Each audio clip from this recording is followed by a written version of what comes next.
Welcome to your magic moon message. This is the peace dealer. Moon in Leo, Sun in Gemini.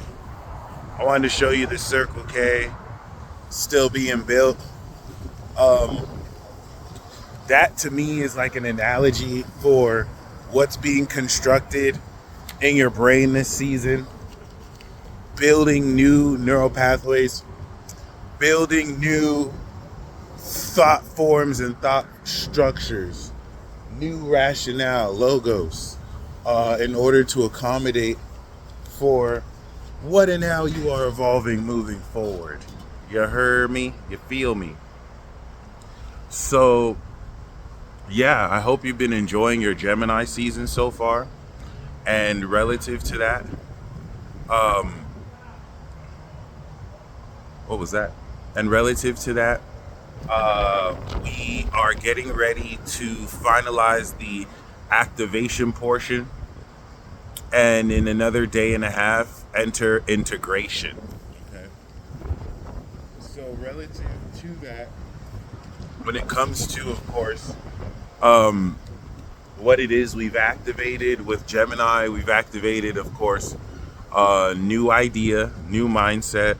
In this sense, it is reinitializing what it is you communicate. But I mean, it's not like the transit is making you say what you say, as much as aligning during this period a more conscientious activation of what the message behind what you're saying is, and how this Gemini season is extending and expressing this reactivation of who you are and what you're worth through Aries and Taurus season.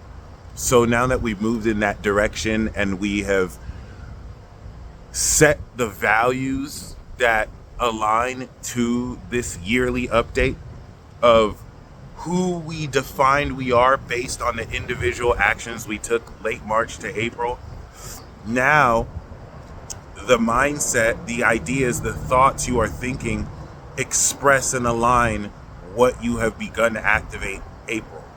And of course,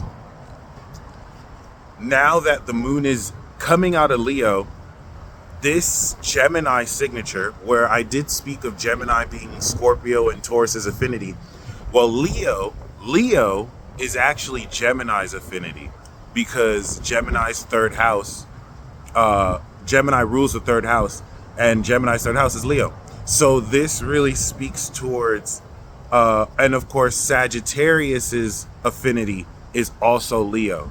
So this is how Sag and Gemini, we fight over Leo. I'm just joking. Leo sees us as a friend. Just joking. Okay. That's not an inside joke. That's an inside joke. The third house of Gemini is siblings, and the 11th house of Leo is like friendship, like work colleagues, be best friends, true friends. But that being said, it's not uncommon to see that in platonic or romantic settings. This, in this case, is going to speak towards Leo representing boldness, confidence, and courage, not in the Taurian confidence of my self-value and worth, but the Leo confidence to express socially that self-confidence and worth. So as a third house mechanic of Gemini, we are now communicating boldly, confidently, and I know you felt it yesterday, the opposition the moon made to Pluto, which of course had you tap into the extreme pressure and intensity from the rest of the collective. It should have felt like you were being roasted, you know what I mean, by everyone. And the reason why I appreciate oppositions like that is at a monthly level, a yearly level, it just reintroduces you to the need to stand your ground, especially as the moon was on whistleblower Mars in Leo, 7 of Wands. Some of you may have found yourself standing your ground on a topic or opinion against a whole bunch of other people against you. Not that you're a victim, right? But, in the sense where people will have confidence standing behind and saying so much things, but will never really, refute what you said. They're just going to tell you, oh, this is wrong. And you shouldn't think this, or you don't know what you're talking about, but proceed to not really break down or explain what was wrong about what you said. This is everything that the moon in Virgo will really illuminate as we now understand the factual basis behind certain ideas, mindsets, or thoughts that you are imagineering. All right. It's easy to get caught up in the sophistry and the rhetoric that people use. But when it comes time to actually, demonstrate the factual nature of it, you start to see people's real nature. And I don't even mean in like a fake type of way, but in a way where sometimes subconsciously we can align back to illusions or false narratives because they make up our framework for our belief systems. And when people shatter them, as simple as just commenting the truth on a comment thread, you get to see really the integrity of these characters who will just devolve into ad hominem and name calling just to make sense of the fact that their whole worldview was shattered just by you speaking truth, baby. Other than that, this will further reflect in their actions of how they treat, really trivial instances and taking it too serious instead of taking accountability that, hey, they were fucking wrong. All right. And this is with the moon in Leo that has gone over Mars. You finalizing this transit by maintaining that courage, maintaining the willingness to stand on what it is is true and are communicating is true. As the moon in Virgo really felt the power of what you're saying, the moon in Leo is strengthening that power, strengthening that quality so that there's more. It's applying the courage and the boldness so you're not holding back your tongue. You can express more with vocal authority. But I do want to talk about that opposition of Pluto. 2 weeks ago, we had the conjunction of Pluto. So this is a lunar harvest where we're feeling, because of course, we talked about the solar harvest, the sun on Pluto, that in August, every 6 months, over the next 20 years, will harvest, indicating a broader awareness of, yes, supernatural energy and quality. What materialist reductionist science will say is hogwash, pseudoscience, which is cool. You can believe that if you want. But now with the moon every 2 weeks, the moon is going to conjunct Pluto every 4 weeks, and every 2 weeks when the moon is in Leo for the next 20 years, we are going to be feeling and coming into a receptive understanding of how this growth and strengthening of how we feel and are receptive to these extra dimensional facets with Pluto and Aquarius strengthen our inner worlds and help us really deal with how much more we respond with courage. And that's what you felt with the moon in Gemini. Opened up the telepathic channel very extremely. If some of you are hearing stuff but you're not fully hearing the channel, or you're hearing very clearly, that is the moon. That's Pluto in Aqua trining the Gemini placements and strengthening it in Leo that was opposite Pluto. So this is going to mark a lot of growth. By the time the moon goes into Virgo, this transforming quincunx, the closing quincunx, will actually now help you understand what's factual about what you've transformed, and can further practically understand relative to how this harvest of energy plays out physiologically and what physiological experience you'll analyze. Of course, with the moon that's squaring Uranus, the recent conjunction the moon had with Uranus last week in Taurus, that of course will be the final round. So unlike 2018, where we had this 28-day cycle for the past 7 years, this is one of the final rounds of this for the next couple of months. And of course, this unconventional, unique, out-the-box physiological understanding of this innovation of how you sense through your five senses, you're now integrating while also harvesting the Pluto opposition, your 90-degree opening square, integrating this activation by now gaining that social understanding of how you integrate this unconventionality relative to you holding space and not letting yourself get vibrationally jumped. And that's going to draw in more themes of unconventionality, weirdness, eccentricity. And while it's sextiling the sun in Gemini, you further proclaiming the boldness of not backing up in how you say what you say. Okay? You're standing from that position of logos, right?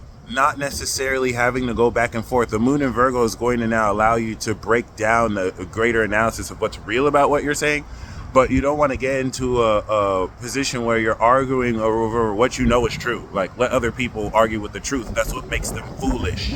Okay? That's why instead of addressing it, they will instead just call you names because they reason like children while pretending to talk eloquently but not really saying anything at all. And these are Gemini season mechanics, especially as the North Node is still in Pisces, and as it quincunxes it through Leo and will oppose it through Virgo, we are now integrating and aligning what we believe we're meant to do relative to how we can analyze. We are using these facts to support what we believe we're meant to achieve. All right. Mars, of course, is coming out of Leo, and the Moon-Mars conjunction really helped you tap into that inner confidence and fire, so that as it goes into Virgo, you analyze how to act off of, these analyze details. And I think that's all I have to say. Venus will eventually be in Taurus, if not already. And it's trining Venus, which is drawing on that authentic, raw desire. And Mercury is still in Gemini. So this is just going to really strengthen with the moon in Leo what more is true about what we're communicating. Beautiful. Of course, as always, any information that may contradict what you know or vice versa, you're willing to mutably shift that perspective, align with it, right? And vice versa. You'll see others align with what's true about what you're saying. But don't get caught up in the semantics. Don't get caught up in the sophistry. A lot of people just want to feel like they know what they're saying. So they will completely forego everything that you are saying that's true in order to fit in what they want to believe into their belief systems, and you'll see this because of their inability to really point out what it is you're saying that's wrong, and instead just deflecting. All right, don't get caught up arguing with fools. And other than that, as the moon leaves Leo and this strengthens this bold, courageous quality of your expression and communication, we're going to feel today it move into Virgo, and this is instantly going to start critically analyzing this understanding of what you're saying and how we will begin to integrate the factual basis around the truth you speak. In other words, the behavioral mechanics of the attitude you are activating and developing. And that's what Gemini season does. It activates your mindset, activates your attitude, so that by the time we integrate in Virgo now, the behavior around what your attitude is, we're going to start to see some real traction. This is the part of the transit where I think you're going to start to see real growth before that moon in Libra, and it'll prepare us appropriately for the full moon. Neptune, of course, is still in Aries with Saturn. So if we take into account the Leo trine to that, connecting who we feel belongs around us and what we boldly communicate with them, this will subtly and, of course, let's say unconsciously or subconsciously, take these facets you're not entirely conscious of and have this kind of expressed through something that'll be notable more over time. Anyway, you guys stay blessed. Hit a sun roar. Roar! Really speak life into yourself. Don't find yourself communicating and thinking about things that bring you stress, that bring you anxiety. That's not going to change your situation and help you control it more.